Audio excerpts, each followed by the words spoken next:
nothing is more priceless Mm, when you can see reaction. reaction.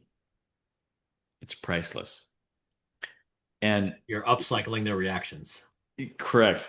And even better is like when they get the nutrient value reports back and everything, they're like, I don't know how you've done it. Huh, I interesting. don't get it. Tell me more. And then there's like, okay. I mean, So, it should sell itself, right? I mean, it does, I'm sure. Like, well, the bottom line is we're making impact at a supply chain level, which theoretically should impact everything downstream, meaning cheaper. yeah, Whether or not that happens is out of ADAR's control. And we know how capitalism works. That always, it doesn't always happen. yeah. But the bottom line is I mean, in theory, consumers should have cheaper food. But in reality, we know that doesn't always happen. So, uh,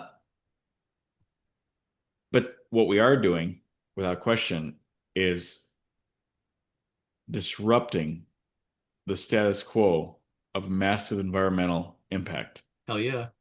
I'll drink for from that. both landfill impact to methane impact to emissions. I mean, we haven't even gotten to this carbon credit space. And because I view the carbon credit space as a wild west. People have made millions just on selling carbon credits, but we don't even need to get into that. We just want to get the job done. Yeah, right place, right time. How about that for Really? an opener? I don't even know what you're going to talk to me I about. literally was thinking that in my head, like, man, from a production value standpoint, that was pretty Oh, solid. well, there you go. Yeah. Just came right off the tongue. You know, you're not too shabby, Dan. It just is passion. It's I know easy to talk about something when you're I love it. passionate. I love it. Let's roll with it. All right, you ready? Fine. What do you want to talk about? How to reduce poultry processing waste disposal cost and make money doing it. You see what I did? I saw that. That's I saw that. poultry. I saw that. All right, That's why poultry, Dan? The poultry processing industry generates, I don't know how much, enormous volumes of organic waste. Okay, you taught me this. Feathers, blood, processing water. You could probably name more. Oh man. But his historically treated it as the disposal costs and compliance burden. What drew your attention to this sector specifically? And what did you see in its waste economics that suggested the current model was broken fundamentally? Oh yeah, oh yeah. Yeah, saddle up, poultry partner. the reality of the situation is that poultry process or rendering, poultry waste, livestock waste. This is just one use case out of hundreds, right? Which is what makes ADAR fun because it's truly a platform play. Yeah. The reason that I like this one is because most people understand chicken. Okay. Uh, quite frankly, they eat it. They probably have seen one. They might have even fed one, right? And most people actually understand that it's a critical source of protein around the world. They're very easy to raise. A lot of people have their own chicken coops in their yard now, right? So this is why I bring it up. Okay. Number one, people can associate with it. Sure. Number two, it is a massive, massive market. 74 billion birds, not my number, third party research. 74 billion birds minimum a year are processed for human food. And 35% of those 74 billion birds have two things in common. Number one, they're wet and they're nasty and they're Mm. stinky. Number two, they have an incredible amount of nutrient value, right? That'll make a superfood for anyone or anything. Yeah. And so when I think about this big of a problem, I don't call that a niche. I call it a net new market. Mm. And the bottom line is, I used to work for Cargill, Syngenta. Our team used to work for the majors, Yeah. BASF, et cetera. Our advisors have been in the venture capital team in Cargill. We have intimate knowledge of this space. Yeah. And the bottom line is the processing model historically is broken per se. Okay. Why? because they've been doing it the same way for 100 years. And so the scale is staggering. And I've mentioned this before in other interviews. On average, again, third-party research, not mine, $90 a ton disposal cost. We can eliminate that disposal cost completely and convert that into a $5,000 to $25,000 a ton of recoverable value. Again, and why the wide range? Because it has to do with the end product that our customers are making. It could be pet food, premium pet food to feed my four golden doodles, who I spend about 1,200 bucks a month to feed because we buy that premium pet food, right? To 25,000, which is closer, the nutraceutical space, meaning like Yeah. healthcare, Yeah. like skincare lines, or it could even mean within the biopharma space. Yep. Um, that's why. So high moisture content, high value. And the third item I didn't mention is the compliance piece. Mm. Anyone that's been around a processing farm or operation knows how stinky it is. Okay. And not only is it smelly from a what I call a air pollution perspective, which there are multiple lawsuits around the United States right now, quite frankly, between homeowners to counties to producers to even the USDA. Yeah. Okay. But also the wastewater runoff, so literally leaching into the drinking water Wow. source. Why? Because historically, these the renderings are given to pigs, etc., for the ones that aren't upcycled, and they literally sit in lagoons and they seep into the groundwater. And that's the problem. And most processors are running 20-year-old, 30-year-old drying equipment that is not effective. So it's crazy to me. That was a Most long-winded answer to your short question. No, no, all good. It segues into the next because this is all like a narrative, you know.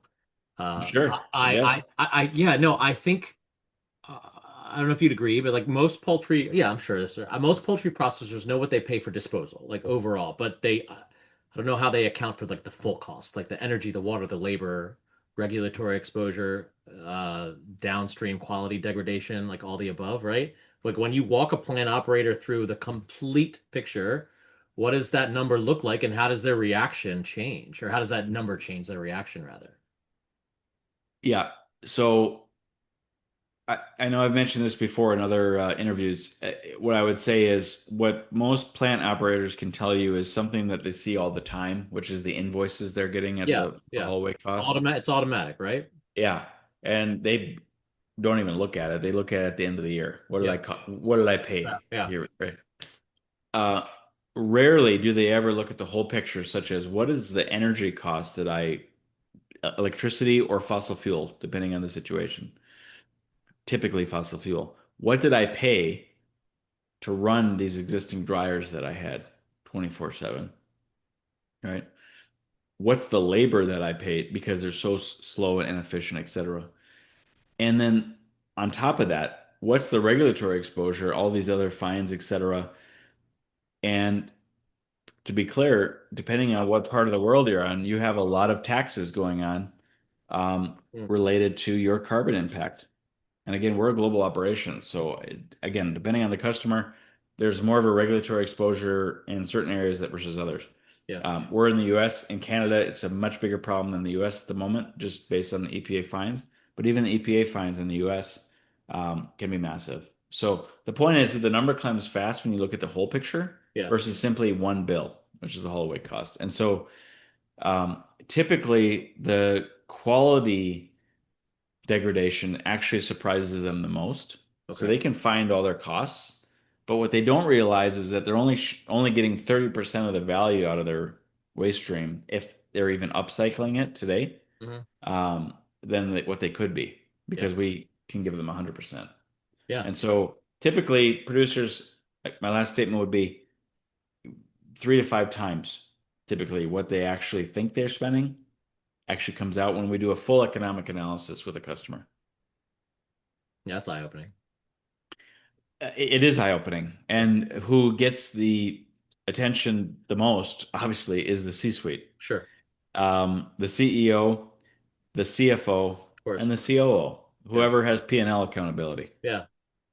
Correct me if I'm wrong, but a significant portion of poultry processing waste is currently handled through high heat rendering or drying. Beyond Yep, that, okay, good. Thank God you said yes because that's true. Because there's no technology. other option. So you Okay, really had okay. one choice. All right, good.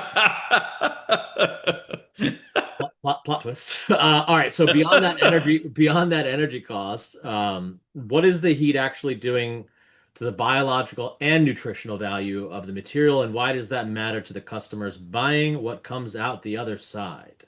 Yeah, uh, uh, great question. They're heating it up today largely to throw it away or transport it. When I say throw it away, again, I don't want people to take it the wrong way. I'm not saying that every chicken waste is thrown in a landfill. I'm not saying that. I'm saying that's heat, Okay, flame. That's right. heat. They're doing this to transport it cheaper. Okay, Simple as that. yeah, And whether they're giving it to hog farms, whether they're giving it to a rendering service, right? They have to move it from point A to point B, right? That, and I use the other example. I know we're talking about chickens here, but let me give you another example. Manure. yeah, yeah, Same exact way.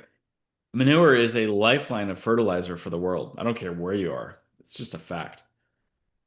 Manure is 90% water, right? Huge nutrient value. Why does manure not get transported around the world like a commodity, like it should be? Why? Because it's heavy and you can't transport it economically. yeah. So the bottom line is they're doing it because they need to just do it to get rid of it and dispose of it and transport and distribute it cheaper. But the problem is when they're doing that, and again, I'm not blaming anyone because the technology didn't exist. But when they're doing that, what they're doing is they're selling a high value waste stream or byproduct stream at a commodity price, Hmm.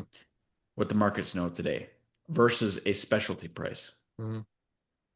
And specialty pricing, again, what people don't, I'm talking about the premium pet foods, I'm talking about the nutraceuticals, I'm talking about the biopharma industries, right? Yeah, And the the specialty markets pay specialty pricing, simple as that. And when you can show something has a high protein quality, has digestibility factors for livestock feed, which we can have a whole nother discussion on this, and strong amino acid profiles. I mean, we're talking about literally a superfood for the industry. And so the point is that nobody has shown them a higher ceiling from what they can do today. yeah. Interesting.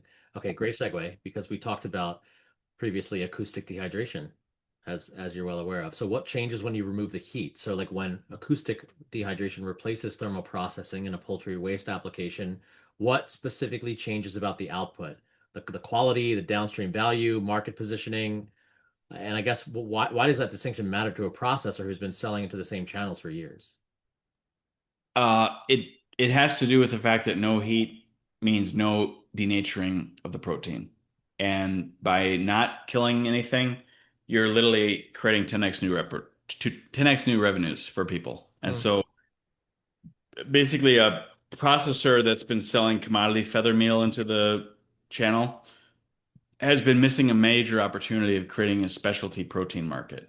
And so bottom line, the buyer can pay multiples, and that means that our customer has multiple net new revenue. It's just as simple as that. Hmm.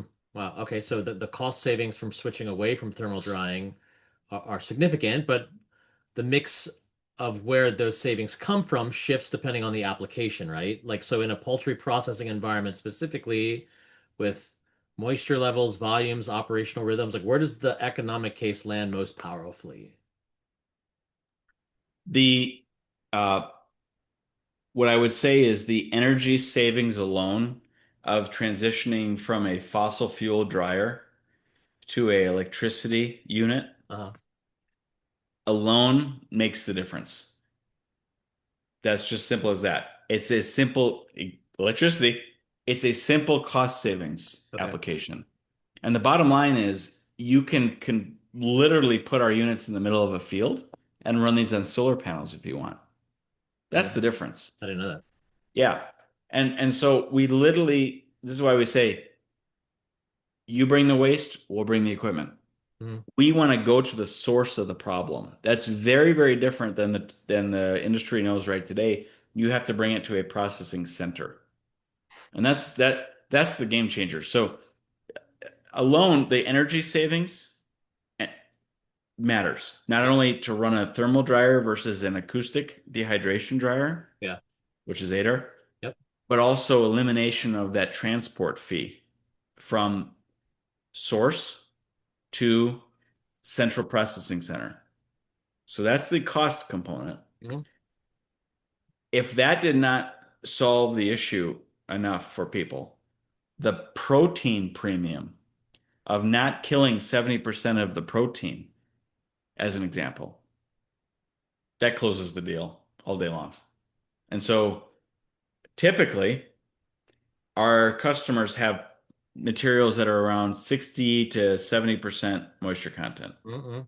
maybe as low as 40, somewhere in there.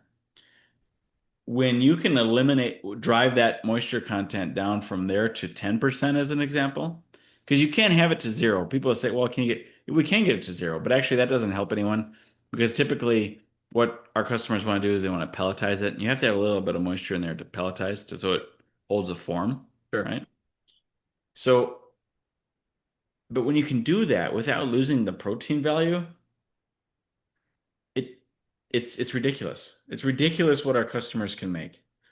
And I'm very proud of it. And so ultimately, we can drive up to 90% savings just in cost savings on that energy consumption. And CFO's that listening. matters. CFO's listening to that.